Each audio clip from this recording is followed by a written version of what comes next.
Convidamos a todos e a todas para que retornem aos seus lugares, para juntos podermos prestigiar o investimento que a empresa faz para cada um de nós, afirmando que a sociedade nunca foi tão dinâmica e terá sucesso quem souber usufruir dos princípios da evolução, interação, adaptação e inovação, compreendendo que momentos como este são o caminho do significado, do sentido, do fazer expresso São Miguel.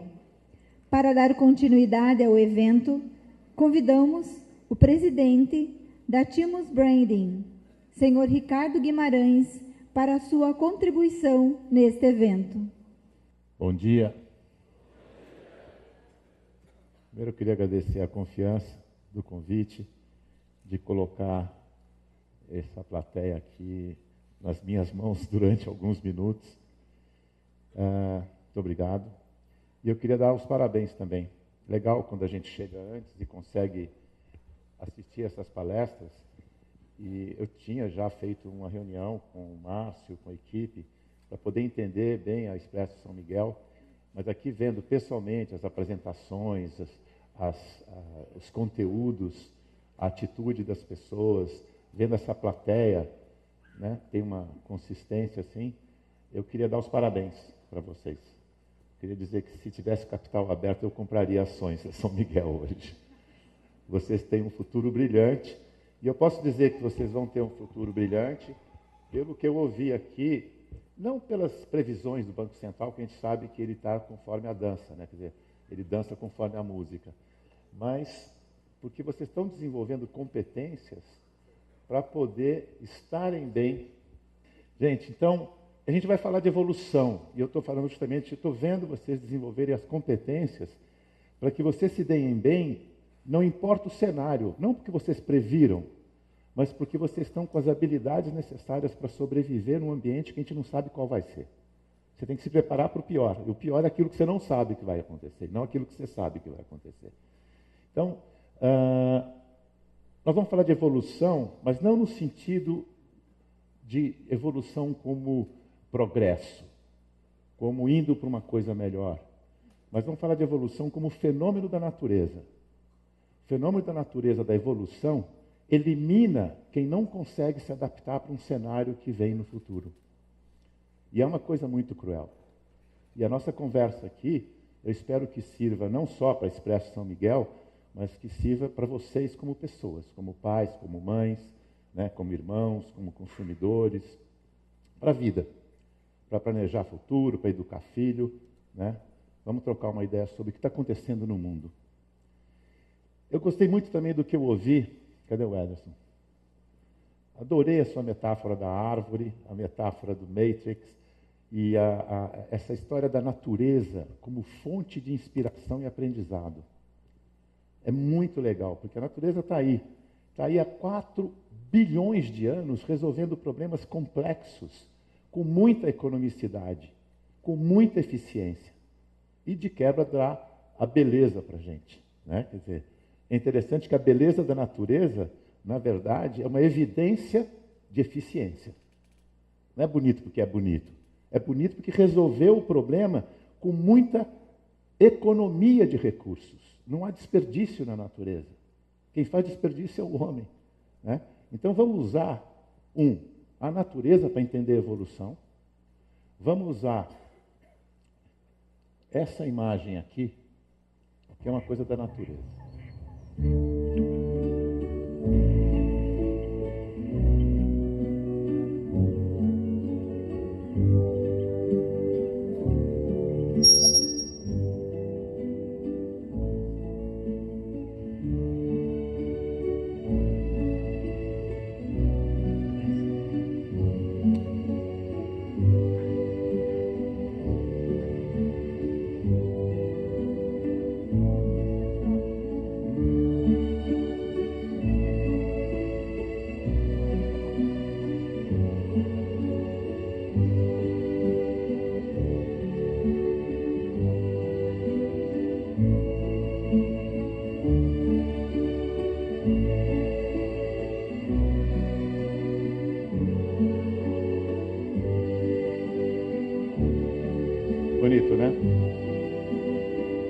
passarinhos estão fazendo aí?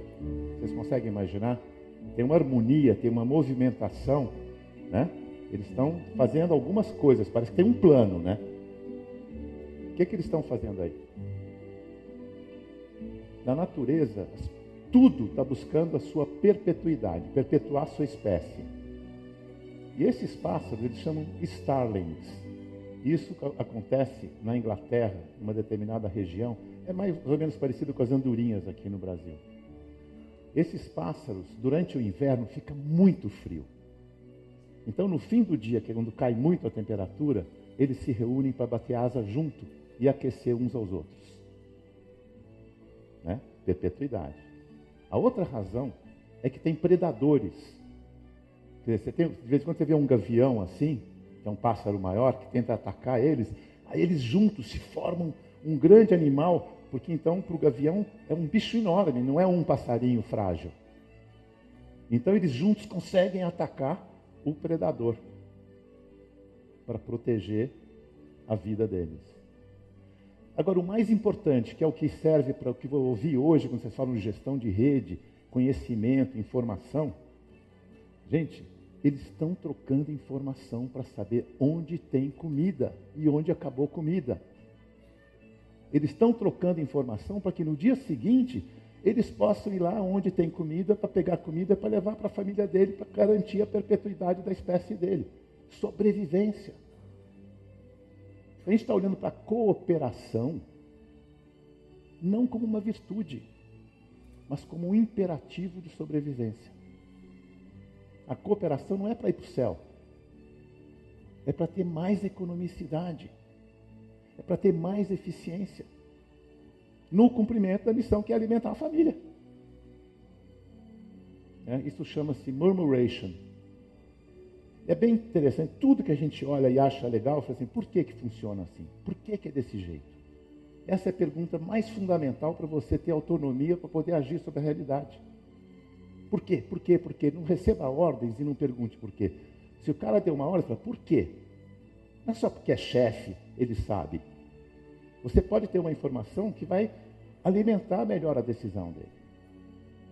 E a gente vem de uma cultura em que a gente não olha para o fluxo da informação lateral ou de baixo para cima. Né? Aqui tem uma outra experiência da natureza. Esses macacos chamam-se bonobos. O que foi que descobriram? Tem tribo que evoluiu e tribo que entrou em extinção. A tribo que evoluiu, ela tinha uma cooperação grande entre os elementos da tribo e entre as tribos do mesmo tipo de macaco.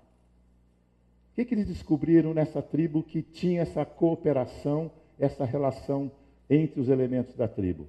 Tinha a presença de um hormônio chamado oxitocina, que é um hormônio que hoje as mulheres tomam para poder liberar o leite quando dá à luz a uma criança. Se a mãe está com dificuldade de soltar o leite, ela toma essa oxitocina para então ela liberar o leite para a criança. Então, a presença da oxitocina predispõe os macacos a cooperar mais do que competir.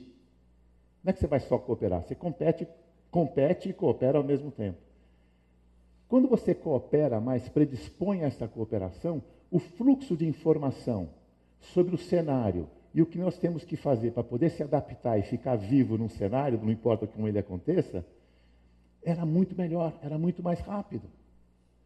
As tribos que competiam mais entre si do que cooperavam, o fluxo era muito lento. Então eles demoravam para aprender sobre o cenário. E com isso eles eram eliminados do cenário. Gente, isso está na natureza. Isso é simples de entender, não é? Isso não é filosofia. Isso é solução que a natureza vai buscando para resolver problemas. Os problemas são complexos, mas as soluções são simples. E é muito legal vocês colocarem a simplicidade para que você realmente procure a melhor maneira de entender como as coisas funcionam para ter soluções realmente que sejam simples e fáceis de acesso para as pessoas. Isso aqui é só para mostrar para vocês as empresas com as quais a gente trabalha e que são empresas de todos os setores, de todos os portes, E a gente lida muito com as empresas que estão vivendo um crescimento rápido, um processo de aquisição de outras empresas, um processo de passagem de geração ou profissionalização da gestão. Em geral, quando a identidade, esse jeito de ser, jeito de pensar e fazer, tem que ficar muito claro para garantir a continuidade, a perpetuidade. Que o DNA que vocês falam, de verdade, você só evolui se tem um DNA básico sobre o qual você pode mudar. Se você não tem um DNA, você muda essencialmente a sua identidade, aí você fica perdido. Quem eu sou? Onde eu vou? O que a gente aprende de mais importante sobre a nossa época? É essa minhoca aqui. O que é isso que nós estamos vendo aqui? O que vocês estão vendo aí? O que é isso aí? Dario. Hã? Uma linha que começa reto, aí começa a oscilar. A linha reta significa uma estabilidade. E quando começa a oscilar, começa a ter uma perturbação permanente. Não é isso? Isso aí, gente, é o que aconteceu de mais importante na nossa vida nas últimas décadas. Parece até um eletrocardiograma, mas não é um eletrocardiograma. Isso aí significa a aceleração do tempo nas nossas relações. Nessa fase aqui, tinha pouca gente no mundo. E a tecnologia de informação e comunicação era muito cara e pobre. Então, o fluxo de informação nas relações entre as pessoas, entre as empresas, era muito lento. Era pouca informação e muito lento. Tão lento que passava décadas, gerações sem nenhuma novidade relevante. A gente chegava a acreditar que o futuro seria igual ao passado. Então, do ponto de vista de escola, vocês estão montando um MBA, do ponto de vista de escola, uma boa escola pegava as melhores práticas do passado, sistematizava e mandava a galera repetir. Falou, repete, não inventa moda, porque assim que deu certo, assim que vai dar certo. Por quê? Porque o futuro é igual ao passado. Então, por uma questão de segurança. Para o empresário, que bom que nós temos controle, temos pessoas obedientes e disciplinadas que vão fazer como sempre foi feito. O funcionário ama isso. Por quê? Ele entra na empresa, não tem que pensar e fica lá lendo o manual e repetindo tudo como sempre foi feito. O melhor jeito de você entender uma empresa em cenário estável é uma máquina. De preferência, um relógio. A gente já não usa essa expressão. A equipe está funcionando tão bem quanto um relógio. A gente fala isso, não fala? E fica feliz da vida. O que acontece com o relógio no mundo que muda?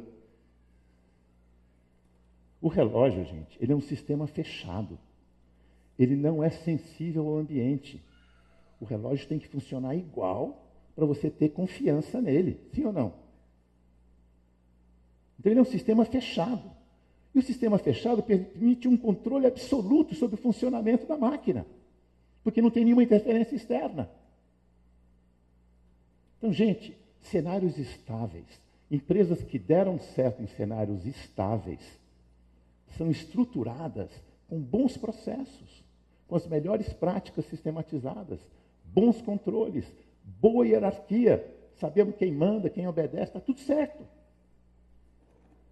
Beleza, isso é muito importante, mas não é mais suficiente hoje em dia. Por quê? Começa a ter muito mais gente no mundo, começa a ter uma tecnologia de informação e comunicação muito mais poderosa, muito mais barata, conectando todo mundo tomando decisão, produzindo conhecimento, ao mesmo tempo, criando novidades a toda hora. O que acontece com a empresa máquina num ambiente que muda o tempo todo?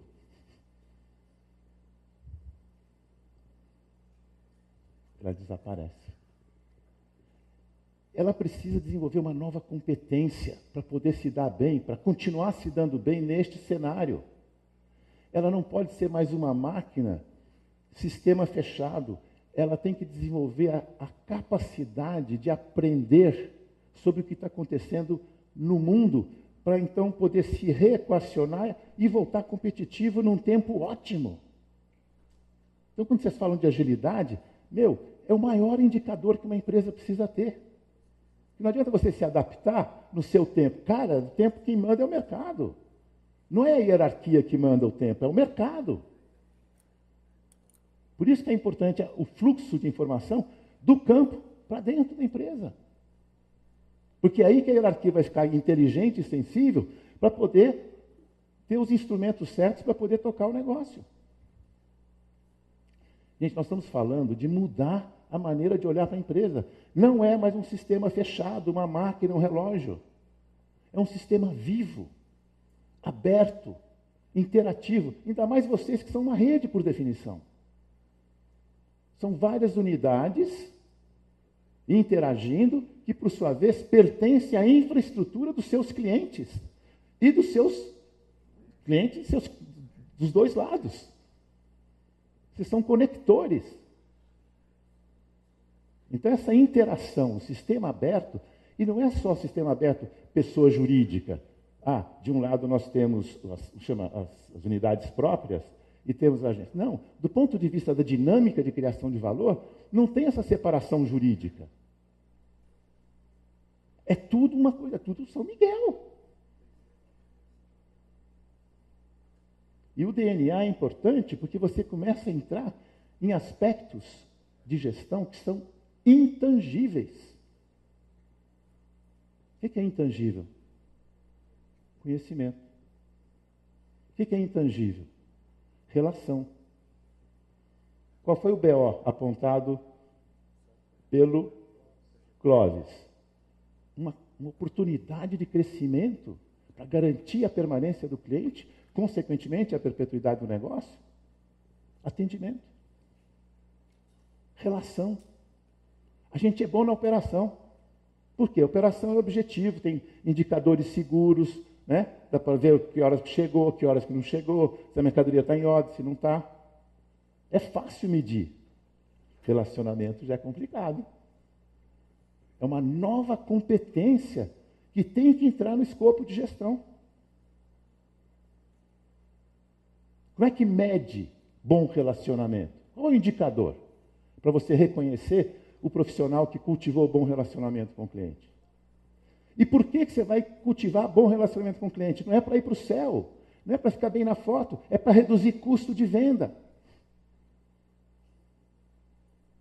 Vocês sabem, vocês que lidam com o mercado, quanto mais o cliente confia em você, é menor o custo de venda. E mais, quando tem crise, atrasou a entrega.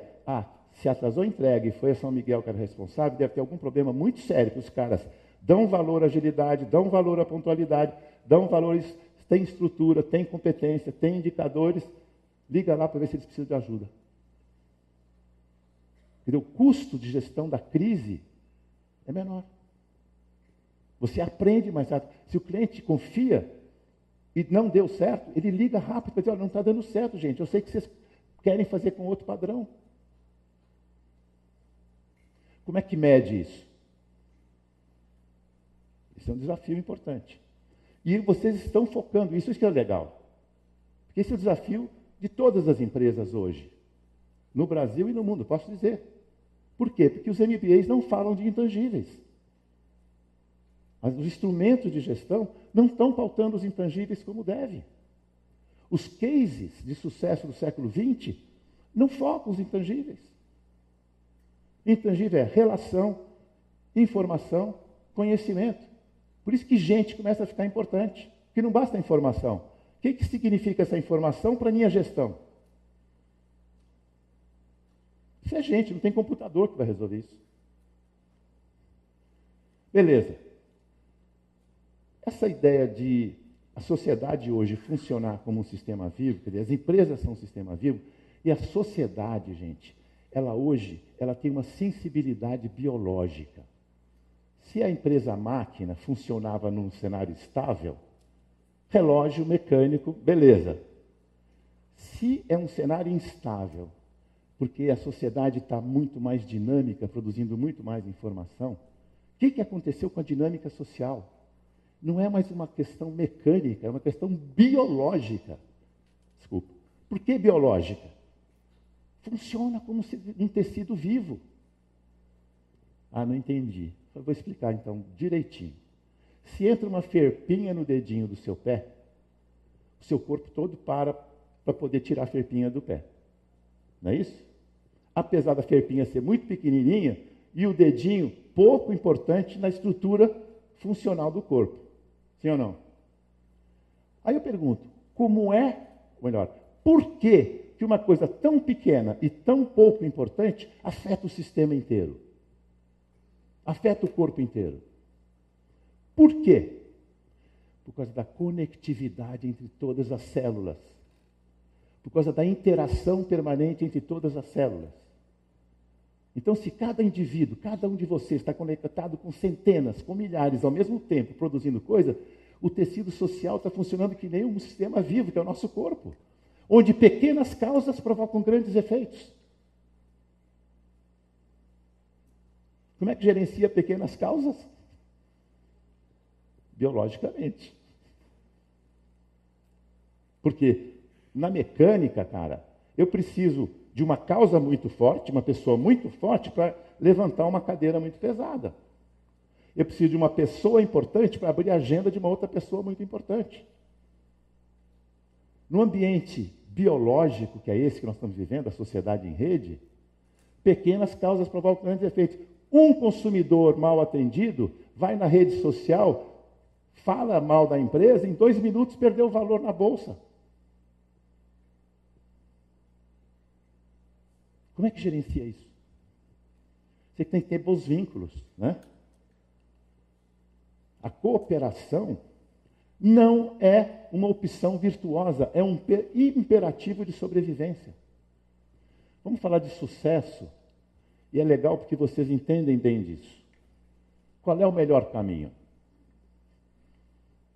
Qual é o melhor caminho? Achei ótima a comparação do planejamento. Muito bom. O planejamento, gente, é uma fase de amadurecimento, onde você começa a fazer um exercício de visão. Você tira o olho da operação e começa a olhar. Sim, daqui a pouco eu vou falar sobre esse processo de evolução. Você tira o olho da operação e começa a olhar para cá. Então você faz assim o tempo todo. E tem que ter um plano para que ele possa ser modificado se mudar alguma premissa do plano. Se você não tem um plano, muda o cenário, você fica feito bobo. Eu não sei o que mudou de fundamental no nosso plano. Façam um MBA, gente. Qual é a diferença entre o GPS e o Waze? Vocês sabem, né? O que o GPS te dá de serviço? Pronto. O GPS, para um cenário estável, beleza, esse é o caminho. E não vai mudar nunca. E o Waze te dá o quê? Como está o caminho? E ele vai te colocar num caminho. Aí você fala, legal, eles sabem qual é o caminho. Só que no meio do caminho ele fala, não é mais esse caminho, mudou. O compromisso dele não é com o caminho, é com o objetivo estratégico de chegar o mais rápido possível. Quais são os ativos da gestão do GPS? Mapas, satélite, antena. Quais são os ativos do Waze? O que o Waze precisa para entregar esse serviço, dizer como está o caminho? Pessoas relacionando com eles, que entram, olha que legal, o cara entra para buscar o melhor caminho para ele. Mas isso é egoísmo. Estou buscando o melhor caminho para mim. Mas na mesma hora que ele entra, ele está dando também uma informação de como é que está o caminho onde ele está. Então, um egoísmo altruísta. Porque eu quero ajuda para mim e eu quero ajudar todo mundo. E com isso melhora o trânsito na cidade como um todo. Olha, por isso que ele se sustenta com o sucesso que sustenta. Por quê? Porque ele é contemporâneo. Ele é uma resposta para a época, como modelo de negócio, como entrega e como gestão. relações e conhecimento. O que é isso? Ativo intangível. Se você não tem boa relação, o fluxo da informação não rola. E se o fluxo da informação não rola, você não aprende como é que está o cenário. Se você não aprende como é que está o cenário, você está fora do jogo.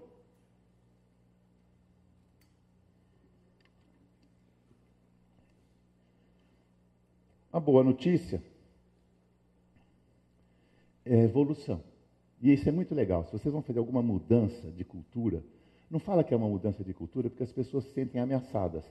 Principalmente de gerência para cima, onde estão as pessoas mais velhas e mais maduras. Porque elas já chegaram lá jogando de um jeito que dava certo. Se a mudança vem, a mudança em geral passa limpo a empresa inteira. Os mais ameaçados não são os jovens que estão chegando e vão aprender. São os mais velhos que já estão sentados na cadeirona. Não fala de mudança, fala de evolução. Evolução é sexy. É verdade, eu chego na evolução e falo assim, até aqui, muito bom que a gente já sabe fazer. Vamos desenvolver uma nova competência? Além daquilo que a gente já sabe fazer? E por quê? Porque o chefe mandou? Não, porque o cenário manda. Então está todo mundo no mesmo barco. A hierarquia passa a ser instrumento de perpetuidade. Ela usa as relações para poder se abastecer de informação, para poder então organizar as coisas como devem. E a informação pode vir de baixo para cima, do lado do outro. Você não sabe de onde vem a boa informação. Essas duas setas dizem que tem um padrão de funcionamento da sociedade e das empresas que está perdendo confiabilidade porque não consegue dar conta da complexidade da sociedade atual. E tem um novo padrão emergindo. E rápido, gente. Quanto tempo existe o Waze? Quanto vale o Waze? E quanto grandes corporações desapareceram da noite para o dia? Por quê? Porque o tecido é biológico. Pequenas causas provocam grandes efeitos, e rapidamente. Por causa do quê? Da conectividade. Por que conectividade? Tecnologia de informação e comunicação em uma quantidade muito grande de gente. Isso não é filosofia, né? Isso é biologia. Teoria de sistemas. Olha lá, os macacos que não sobreviveram e os macacos que evoluíram com adaptação ao ambiente. Beleza. Estamos bem até aqui, gente? Tá? Falamos do cenário, falamos da ideia de evolução como um fenômeno natural, né? Falamos da cooperação. Vamos falar, isso aqui é uma ferramenta que a gente usa lá no nosso escritório para poder entender, para fazer diagnóstico. É super intuitivo, vocês podem usar em casa para conversar com a galera, você pode usar isso no trabalho, para tudo. A gente diz o seguinte, tudo aquilo que o ser humano está envolvido, tem pelo menos 3 aspectos para você levar em conta. Tem um aspecto físico, tangível, concreto, dá para medir, dá para pegar, temperatura, tamanho, duração, operação, ok? Físico. Tem um segundo aspecto que é mais intangível, é o emocional. Gosto, não gosto, simpatizo, não simpatizo. Beleza? Tem um terceiro aspecto que a gente chama de filosófico, que é concordo, não concordo, está certo, está errado. Ok? Físico, emocional, filosófico. Confere, todo mundo tem os 3 níveis. Se alguém não tiver, fala que vai ser um fenômeno novo que a gente vai encontrar na sociedade, temos que estudar. Mas isso é dado. Não é você que escolheu ser assim. Isso é dado. Então, até quando você decide, vou pagar o mais barato, que tem a ver com preço, uma coisa quantificada. Tem um prazer em pagar mais barato e tem um julgamento de dizer que o certo é pagar o mais barato. Tudo que a gente faz tem os 3 aspectos. Tem outros níveis? Tem, mas não é unânime. Tem o espiritual, que para algumas pessoas existe, para outras não existe. E aqui nós vamos falar daquilo que é universal. Ok? Beleza. Boa notícia. A competência para lidar com esses 3 aspectos vem com a própria vida. Então, a gente diz assim, infância, juventude, maturidade. Esse é o projeto do ser humano. Na infância, o que você faz? Você tem que aprender como é que funciona o corpo. A criancinha nasce, o que a gente faz quando sai da barriga da mãe? O que a gente tem que fazer? Chorar? Não, você não tem que chorar. Você chora porque alguém fez alguma coisa errada com você. Em geral, você sai da barriga, tem que respirar por conta própria. Às vezes dói, às vezes não dói. Só que quando eles ficam com medo da gente não respirar, dá uma palmada na bunda e a criança chora por causa da palmada, não porque nasceu. Né? Com conhecimento a gente vai aprendendo das coisas erradas que a gente fazia, né? Então, na infância, eu estou aprendendo como funciona. Que horas que eu como, que horas que eu durmo, que horas que eu faço xixi, né? Que horas eu faço cocô. Tem que aprender a ter o controle sobre o equipamento físico que você está usando. Ok? Quando a gente é criança, a nossa relação com o outro é uma relação de que o outro não existe. Para a criança, o outro não existe. Por isso que criança não tem maldade. Aliás, quem é que está com criança em casa hoje? Levanta a mão, por favor. Quem é que está com adolescente? Quem é que está com filho na universidade? Tem de tudo aqui. Quem é que está com neto? Beleza. Então dá para tirar boa experiência de casa para poder. Você não tem nenhum? Não? Então cola do outro aí do lado que aí tem. Lembra da sua infância, lembra da sua juventude que funciona do mesmo jeito. Então, nós estamos falando da criança que vive em estado de anomia. Anomia é o estado de não reconhecimento da existência do outro. O outro surge na nossa vida como um sintoma do fim da infância e início da juventude. O que acontece na hora que eu deixo de ser criança e começo a ser adolescente e jovem? Eu descubro que o outro existe. E junto com isso vem duas coisas muito importantes. Uma, muito legal. Eu descubro que a vida com o outro tem mais prazer. Muito legal. Mas aí vem uma péssima notícia. Eu preciso do outro para ter mais prazer. Aí eu começo a odiar precisar do outro para ter mais prazer. Aí eu começo a ter uma turbulência emocional de amor e ódio pela mesma pessoa, ao mesmo tempo, pela mesma razão. Essa turbulência emocional é o que a gente chama de jovem. O que o jovem está fazendo nessa fase? Ele está aprendendo, já está sabendo mais ou menos como é que é o corpo dele, que está ficando claro, se ele é homem, se ele é mulher, se ele é branco, se ele é negro, se ele é amarelo, né, ou se ele é mais gordo, mais magro. Ele está entendendo como é que ele é fisicamente e está experimentando as emoções, as relações. Começa a lidar com o intangível. Tá? Porque na criança é sobrevivência. Na juventude é aprender do que gosta e do que não gosta. Né? E aí ele vai aprendendo quem ele é e para que ele serve. Nessa fase da juventude, ele sai do estado de anomia e entra no estado de heteronomia.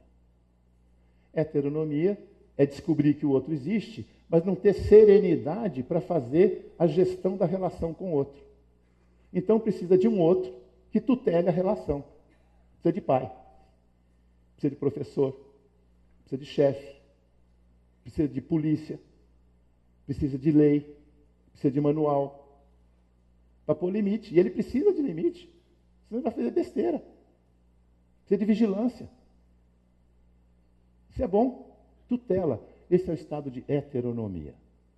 Na medida que você foi se experimentando e descobrindo quem você é, para que você serve, como é que você pensa, você começa a introjetar valores. Eu já começo a saber o que serve para mim, o que não serve, se é certo, se é errado. Você começa a descobrir o outro, a sociedade, trabalho, universidade. Você casa, começa a ter filho, aí tem que ver o plano de saúde, você tem que olhar para o aluguel do ano todo, né? Você começa a ter que olhar de um jeito mais amplo. E essa amplidão de conhecimento que você começa a ter te dá autonomia. Você dispensa tutela. Escuta, eu não preciso de tutela. Eu sei o que é certo e errado. Posso ser pai. Posso ser chefe. Eu não preciso mais da lei. Pelo contrário, eu, com a minha maturidade, tenho condição de criticar a lei e os manuais. Porque a lei e o manual foi feito lá atrás, no passado. E o mundo mudou. Então, as leis e os manuais do passado não servem para se dar bem hoje no futuro. Por que a gente está vivendo essa insegurança jurídica? Porque o mundo mudou. E as leis continuam antigas.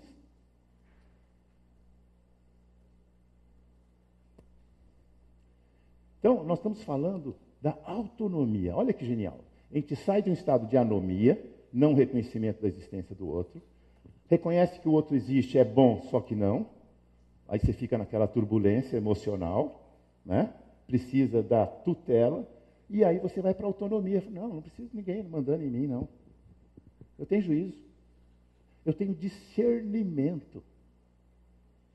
Confere, gente. Tem gente que passa a vida inteira na anomia. A gente sabe. Mas o projeto do ser humano é que ele evolua da anomia, passando para a heteronomia, para chegar até a autonomia. Beleza? Olha lá.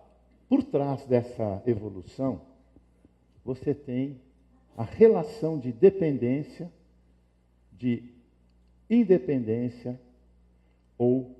Não vou falar ainda do terceiro. Independência. Dependência. É muito legal você, fraco, ignorante, como uma criança, poder depender de uma pessoa mais velha, mais experimentada, né? Que te dê segurança, dê nutrição, higiene, essas coisas todas. Quando você descobre que o outro existe e tem coisa muito mais interessante lá fora no mundo, o que você quer? Independência. Eu vou sair, não vou dizer onde eu vou, com quem vou, que horas eu volto, não me enche o saco. Independência ou morte, vocês querem acabar comigo. Não é assim que os jovens se relacionam com os pais? Quando eles querem tutelar a sua relação com o mundo que você acabou de descobrir? Sim ou não? É, né? Beleza. O que vem depois da independência? No processo evolutivo de amadurecimento. Quem arrisca?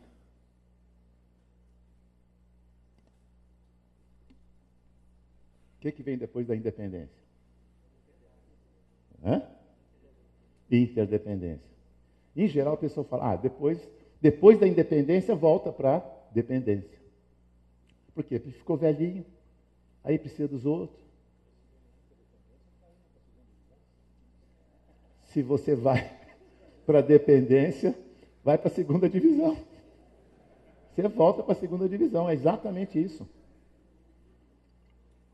Como a gente não tem uma perspectiva depois da independência, a gente prefere ficar na independência, que é um estado de juventude. E aí começa um problema muito sério para essa sociedade contemporânea. Nós estamos cada vez mais interdependentes.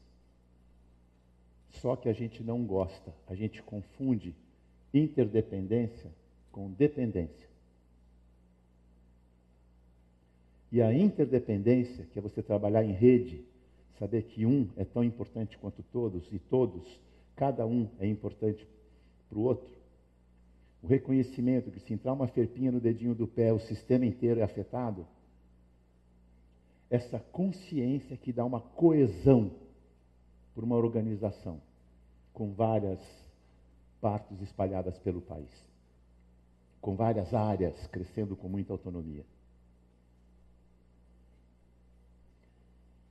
Beleza. O excesso de valorização da juventude impede o amadurecimento.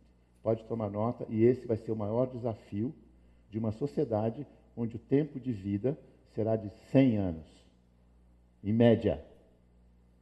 Quer dizer, você vai deixar de ser jovem e vai ficar muito tempo maduro.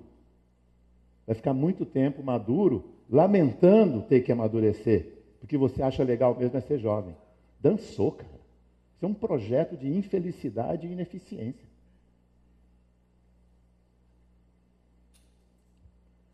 Beleza, aí entrou o intangível. A pirâmide é o tangível, é o concreto, tá? Que dá muita segurança porque você mede facilmente.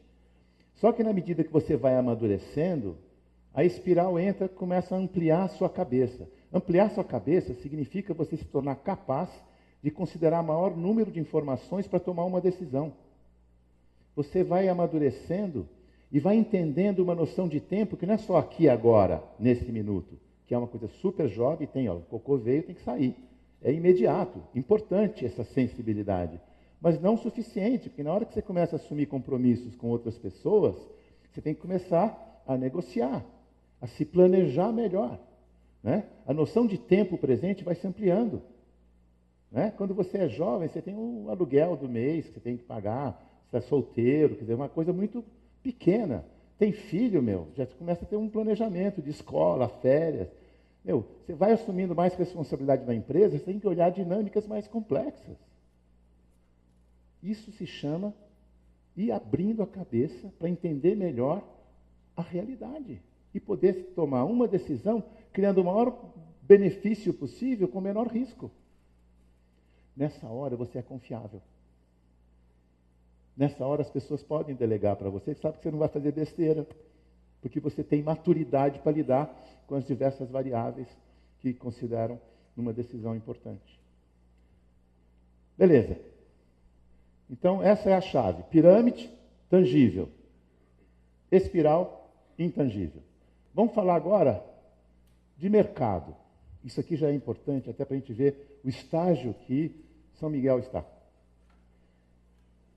O mercado sem concorrente, empresa começando, é tudo muito enxuto. Você não tem nem departamento de RH, você não tem marketing, porque você não tem concorrente, o outro não existe. Se não tem concorrente, seu cliente não tem alternativa, seu funcionário também não pode ir para um outro lugar levando o conhecimento dele. Então, gente não é importante. O importante é pôr de pé o negócio. Se vocês se lembram, é pôr de pé o negócio. E até porque é fundador, é dono, se tem algum problema, vocês não resolvem, já vai tocando. Muito bem. Surge concorrente. Na hora que surge o concorrente, o seu cliente tem alternativa. Então você tem que estudar quem é o concorrente. Como é que funciona esse mercado? Como é que o cliente quer? Então o outro começa a ficar importante na sua vida. O funcionário pode ir para o concorrente também. Aí então você quer saber se o funcionário está satisfeito. Aí você começa a lidar com intangíveis, clima da empresa, satisfação do cliente. Isso é um inferno para uma empresa que olha só para o concreto. Ela tem que amadurecer os processos, os indicadores, a formação das pessoas, para olhar para os relacionamentos. Tem uma coisa muito importante, que é típico, esse negócio, tem um modelo mental nós versus eles. Nós versus eles, gente, significa um óculos que você põe para entender a realidade. Então, na hora que você põe a realidade, você assim, tem nós e eles, os vizinhos. Tem nós, os homens, elas, as mulheres. Tem nós, os mais velhos, eles, os mais novos. Tem nós, os próprios, as unidades próprias, eles, as agências. Nós, os brasileiros, eles, os argentinos. O nós, eles, é um jeito de você olhar para o mundo que dá muita segurança. Porque se eu chego para você e falo assim, você é meu inimigo, e rotulo você como meu inimigo, eu fico seguro porque eu vou colocar vigilância em cima de você e toco a minha vida. Por quê? Porque eu sei que você está sob controle. Num mundo em que você pode ser meu adversário num momento, e no outro momento pode ser meu parceiro, eu não posso te rotular como inimigo. Eu tenho que saber como você pensa, como é que você faz, quais são as suas competências. Tem horas que a gente vai estar junto, tem horas que a gente vai competir. Eu preciso ter essa flexibilidade de fazer parcerias na hora que convém e romper na hora que não convém. Essa mobilidade é uma marca da nossa época. Não é só telefone móvel. Hoje tudo muda. Você tem que estar pronto para aquilo que vai acontecer. Então a sua identidade tem que ser muito clara e simples, para que você possa fazer as alianças conforme for acontecendo as coisas. Se você se define pela circunstância, mudou a circunstância, você fica em xeque. Se você se define pela sua identidade, dá para negociar sempre. Então você vai ter que se relacionar sempre com franqueza, com lealdade, para poder ter condição de competir lealmente e fazer alianças lealmente. Eu tenho, por exemplo, a Fibria, que é nosso cliente, eles competem com a Klabin em alguns mercados e são parceiros em outros. Em alguns momentos do processo são parceiros, em outros momentos competem. Nós estamos falando de uma sociedade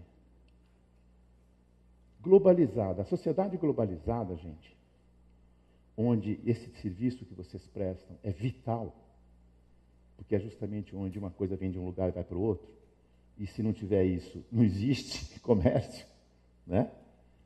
Na sociedade globalizada, o grande objetivo é eficiência, é reduzir custo. Onde eu consigo o quê pelo menor custo com a maior qualidade? Então, se você não tiver essa habilidade de estar interagindo com o fluxo de informação para redesenhar uma operação em função de uma circunstância, você vai ficar ameaçado. A gente costuma dizer, você vai ficar de saia justa e salto alto, numa cama elástica.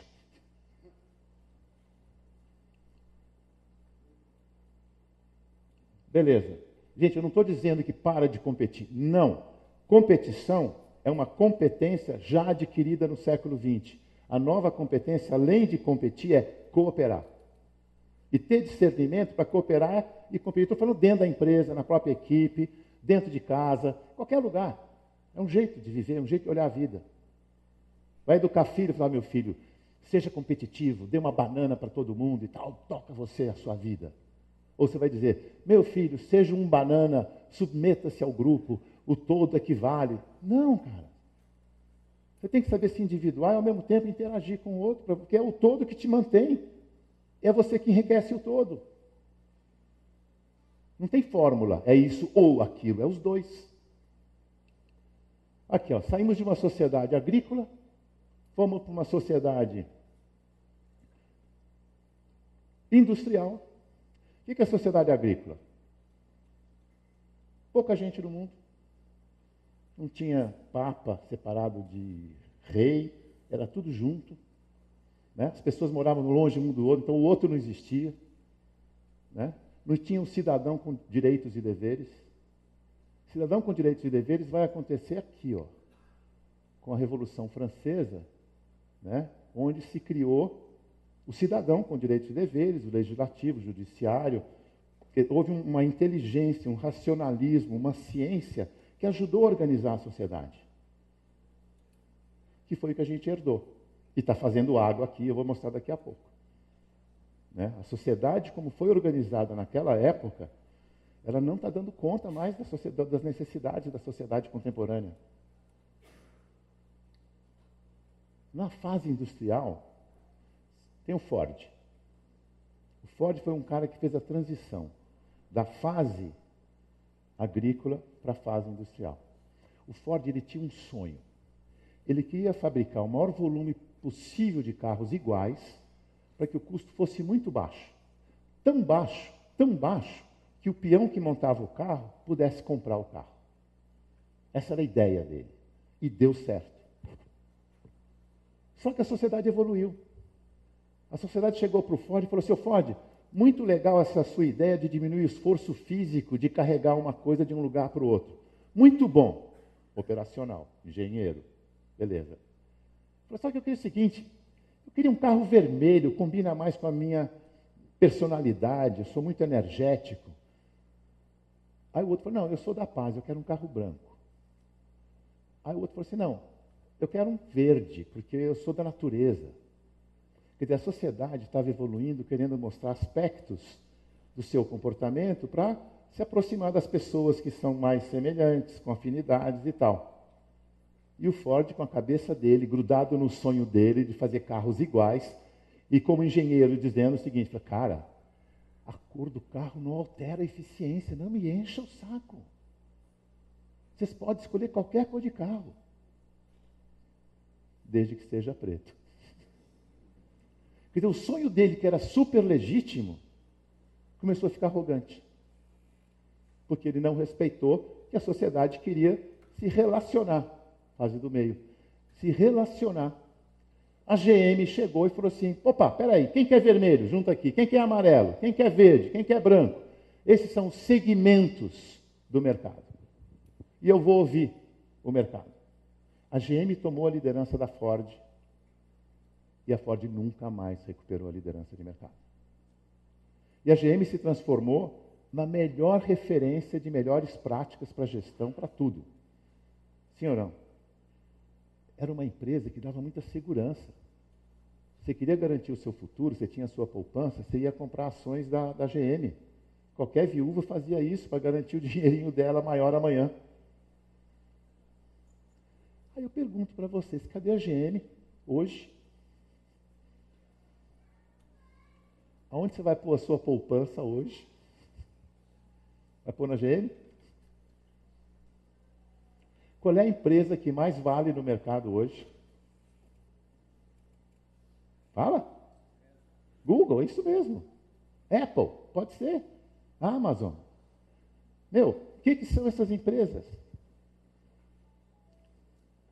Quando o conhecimento começou a ser o ativo mais importante para garantir o futuro das empresas, os historiadores falaram assim, gente, acabou a sociedade industrial e começou a sociedade do conhecimento. Sabe qual é o indicador?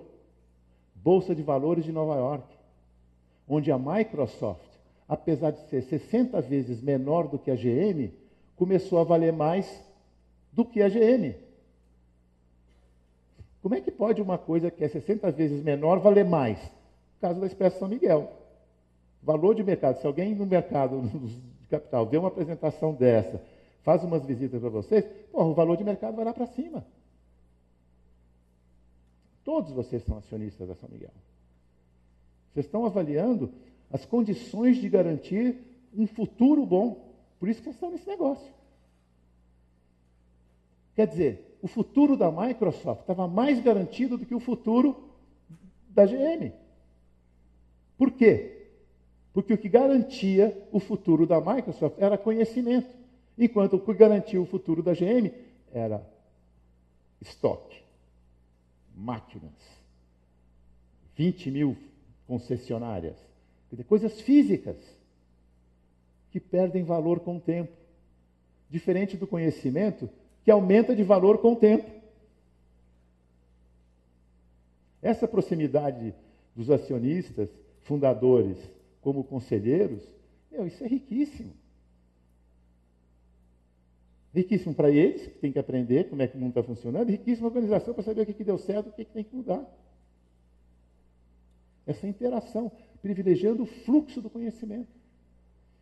Então, nós estamos falando dessa sociedade onde uma empresa vale além dos tangíveis, porque a vida continua no concreto, além dos tangíveis, a capacidade de se atualizar nos tangíveis. De novo, não é ou. A gente continua precisando de corpo para viver nesse planeta. Você continua tendo uma estrada para percorrer, né? Se bem que eu acho que vocês vão para o mercado de impressoras 3D, né? Gente, o importante aqui é o seguinte, como coletivo, é reconhecer que nós somos uma geração de transição. A gente foi educado, a gente deu certo para a sociedade industrial. E nós estamos instalando a sociedade do conhecimento. O fato da gente estar juntos, reconhecendo isso, facilita a gente não saber juntos. Porque se você sabe, eu não sei, eu fico constrangido de, né? Você sabe. Agora, se todos nós somos aprendizes de uma nova dinâmica social, vamos trocar ideia. Um jovem e um velho na mesa estão no mesmo estado, no mesmo nível de conhecimento sobre essa sociedade. Um porque acabou de chegar nela. E o outro que está mudando tudo e também está acabando de chegar. Todo dia. Quanto tempo mais eu tenho? Vocês aguentam mais 20? Beleza. Então vamos falar. Agora falar dos desafios da evolução. Nós estamos falando de um mundo onde a gente está convivendo com 3 mundos ao mesmo tempo. Um mundo físico, concreto, tangível, onde a gente busca recursos para a gente sobreviver. Um mundo político, o ser humano entrou no mundo físico, estabeleceu relações, loteou o mundo físico, falou assim, ó, esse quadrado aqui é meu, e se você invadir, eu vou fazer guerra com você. Fizemos contratos, fizemos guerras, loteamos e dividimos o planeta em países, em nações. Ok? E esse é o mundo da internet. O mundo das redes. Isso aí era hoje de manhã. Agora provavelmente já deve ter muito mais coisa aí. Tá certo? É um mundo dos indivíduos conectados, produzindo conhecimento, tomando decisão em tempo real. Aqui estão eles na nossa pirâmide que a gente acabou de ver. Aqui os recursos, aqui o loteamento feito pelo ser humano, onde tem as relações, os contratos, amadurecemos os direitos sociais e direitos políticos, e aqui a tal da sociedade em rede, onde os indivíduos formam redes, né? E onde você, inclusive, começa a ter que respeitar a cultura, religião, raça, porque essa diversidade é importante para poder ter perspectivas diferentes de aprendizado sobre a realidade. Tá? A diversidade não é para ir para o céu, gente. A diversidade é para dar vitalidade ao sistema e um aprendizado rápido. O princípio que organiza os sistemas vivos é a interdependência. Ok? Na natureza, cortou a árvore aqui, choveu do outro lado. Do outro lado virou deserto. Por quê? Porque é tudo interdependente. Igual ao nosso corpo. O nacionalismo propõe o quê? Independência ou morte. Cada um no seu quadrado. Né? Então é dividir. E a rede funciona de maneira interdependente. Está dando para vocês lerem aí em cima, não? Beleza. Ali a rede é interdependente. Quer dizer, uma pessoa fez alguma coisa errada, um monte de gente vai dizer que está errado e vai consertar, e o outro faz uma coisa muito certa, todo mundo fala, está muito bom isso daqui, vamos compartilhar. Quer dizer, existe uma troca, uma interatividade que dá essa vitalidade para a rede social. Estamos aprendendo a usar. Mas, por definição, ela é isso. Ela cria, inclusive, um fenômeno chamado emergência. Emergência, na teoria de sistemas, significa a ocorrência daquilo que não era provável de acontecer. Né? Você olha para o oxigênio, olha para o hidrogênio, e fala assim, daqui não sai água. Quer dizer, juntou coisa. Então, por exemplo, Brasil, junho de 2013, de repente, de uma hora para outra, 3 milhões de pessoas nas ruas no Brasil inteiro. Sem nenhum sindicato, sem nenhuma igreja, sem nenhum partido político organizando. Tudo pelo celular. Pessoa a pessoa. O Banco do Brasil é o nosso cliente. No dia seguinte, daquelas movimentações todas, eles chamaram a gente em Brasília e falaram assim, o que é isso? Como é que a gente não sabia que isso ia acontecer? A gente devia ter recebido um relatório do departamento tal, dizendo que ia acontecer, provavelmente, e tal, tudo. Eu falei, cara, não é a empresa com o departamento tal que vai entender a rede social, são as pessoas. Eu falei, talvez o seu filho, com 15 anos de idade, soubesse dizer para você que estão armando uma passeata amanhã em tal lugar. Porque ele está na rede. Talvez ele seja uma das pessoas que estão interagindo para viabilizar o negócio. Não era provável. Então a gestão de risco disso ficou frágil.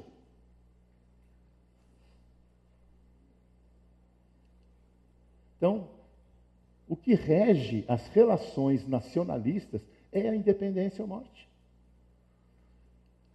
E nós estamos falando da interdependência da rede, onde você começa a ter que ter outro tipo de negociação com a realidade. O que está acontecendo hoje no mundo? O mundo natural dos recursos está dizendo assim, olha, senhores seres humanos, vocês não estão gerenciando bem esses recursos aqui da natureza. Está faltando ciência para vocês. Vocês não estão entendendo o que é interdependência. Vocês estão loteando isso daqui, cada um fazendo do seu jeito, embora sejam vizinhos, que são as sementes. Isso vai dar mal, meu. Não vai dar certo. Vocês precisam ter mais ciência. Mudem a maneira, portanto, recursos de gerenciamento dos recursos naturais.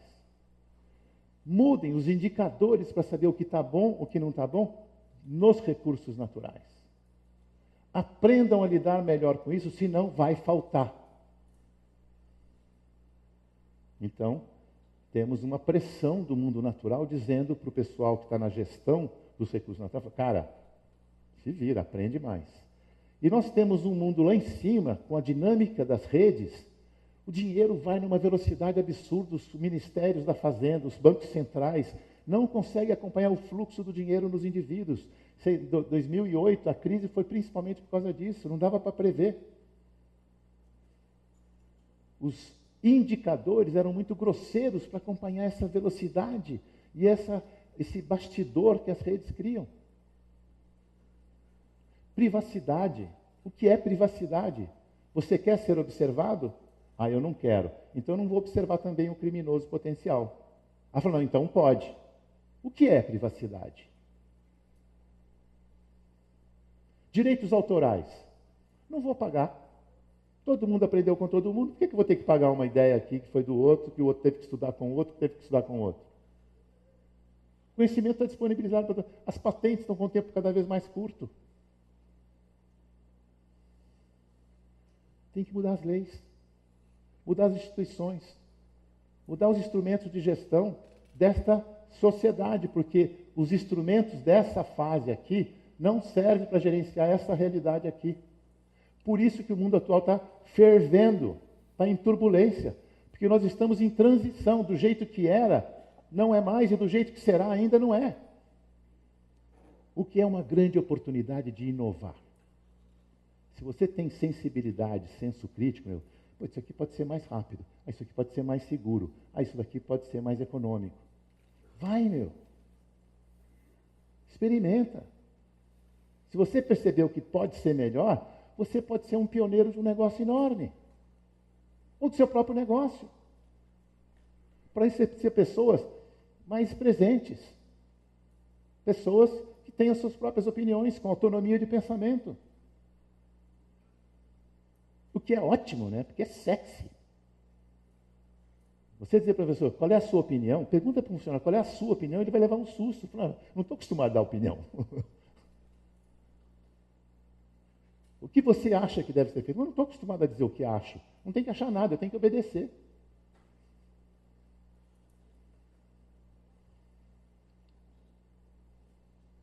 Esse é um mundo integrado, por definição. Esse aqui é um mundo fragmentado, por definição. Esse é um mundo integrado por definição. Então, nós temos que sair de uma cabeça de fragmentação, dividir para dominar, para uma cabeça de integração, de cooperação. Para quê? Para melhorar a eficiência, para melhorar o aprendizado num tempo ótimo para você sobreviver. São boas notícias, né? Não são? Eu sou super otimista.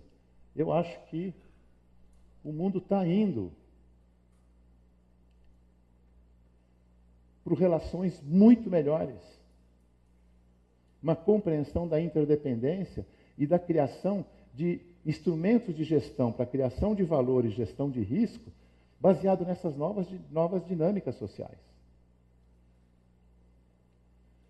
Na verdade, sair de uma sociedade industrial, da empresa-máquina, para a sociedade sistema vivo, é um processo de humanização. Porque as pessoas deixam de ser peças da engrenagem empresa-máquina para ser células vivas, sensíveis de uma empresa-sistema vivo. Não é legal isso? Se é legal, eu vou deixar por aqui, porque está bom. Eu já tomei tempo demais de vocês, essa era a mensagem. Mais uma vez, parabéns aí pela empresa, para todos vocês. Espero vê-los em outra oportunidade. Muito obrigado, bom carnaval para vocês todos.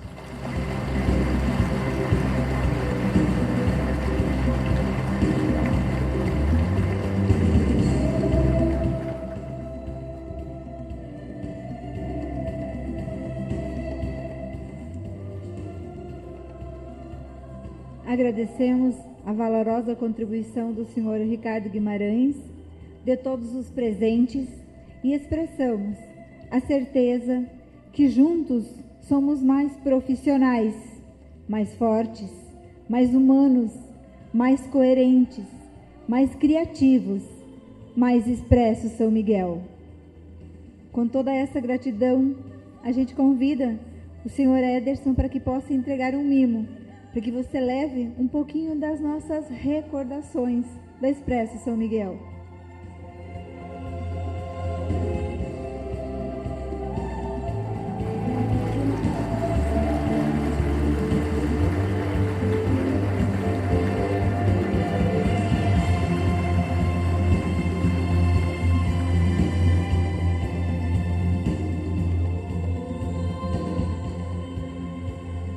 Com a certeza que nos encontraremos no nosso MBA.